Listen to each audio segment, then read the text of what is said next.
அனைவருக்கும் கணித வணக்கம். இப்போ பார்க்க போகிறது 7ஆம் வகுப்புக்குரிய கணக்கு 2ஆம் பருவம் பயிற்சி 3ல் 11வது கணக்கை பார்க்க போகிறோம். பின் வருவனவற்றை அடுக்கு வடிவில் சுருக்கி எழுதுக. 5வது கணக்கு பார்க்குறோம். 4 அடுக்கு 5 பெருக்கல் a அடுக்கு 8 பெருக்கல் b அடுக்கு 3 டிவைடட் பை 4 அடுக்கு 3 பெருக்கல் a அடுக்கு 5 பெருக்கல் b அடுக்கு 2. இந்த கணக்கை பொறுத்த வரைக்கும் பார்த்தீங்கன்னா மேலே உள்ள இந்த பெருக்கல்லாம் நம்பர் மாறி இருக்கு.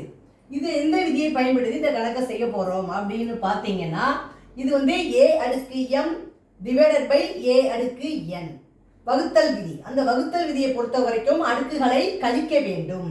இந்த கணக்கை பொறுத்த வரைக்கும் இப்போ 4 அடிமானம் இதுவும் 4 இதுவும் 4 தான். இது a இது b பின்னு இருக்கு. அப்போ நேரடியாக நம்ம என்ன செய்யலாம்? அடுக்குகளை கழிக்க வேண்டும். அப்போ 4 5 அடுக்கு -3. இப்போ என்ன வருது? 4 5ன்னு மேலே இருக்கு, கீழே வகுத்தல்னாவே என்ன செய்யணும்? அடுக்குகளை கழிக்க வேண்டும். இப்போ -3. அடுத்து பெருக்கல் அப்படியே போட்டுக்கிறேன். அடுத்து ஏவை எடுத்து எழுதிக்கிறேன். 8 இருக்கு, கீழே என்ன இருக்கு? -5.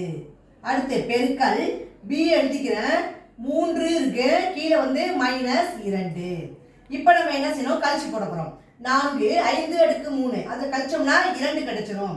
அப்போ 4 அடுக்கு 2 பெருக்கல் ஏவை அப்படியே போட்டுக்கிறேன். 8ல் 5 போனால் எவ்வளவு? 3 பெருக்கல் இங்கே b 3ல் 2 போனால் 1 பெருக்கியாச்சு. இப்போ அடுத்த ஸ்டெப்பு நம்ம என்ன செய்ய போகிறோம்? 4 ஸ்கொயர் என்பது எவ்வளவு? 16. a கியூபா அப்படியே போட்டுக்கிறோம். இன்ட்டு என்னது? b. இதான் இந்த கணக்குக்குரிய விடையாகும். இந்த கணக்கை பொறுத்த வரைக்கும் அடுக்கு விதி வகுத்தல் விதி அதை பயன்படுத்தி இந்த கணக்குகளை செய்து போட்டிருக்கேன். புரிஞ்சுங்களா?